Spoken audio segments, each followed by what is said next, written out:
Gusto nyo ng madaldal na Vice President? Okay lang kayo. Nasanay kayo kay Leni Robredo na madaldal? Gusto nyo gayahin ni VP Sara Duterte na hindi naman niya papel yun? Tanga-tanga nyo naman eh. Sorry pero ang tanga-tanga nyo talaga. Ano? Totoo naman eh.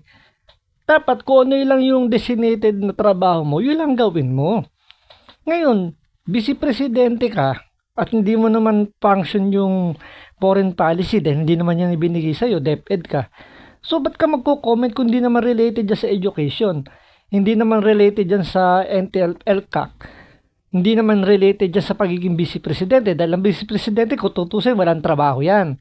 Gaya nga sinabi ko sa inyo, ang trabaho lang ng vice presidente, manalangin lang na maging healthy yung presidente. Yun lang ang trabaho talaga ng vice presidente. Kung walang ibibigay sa kanyang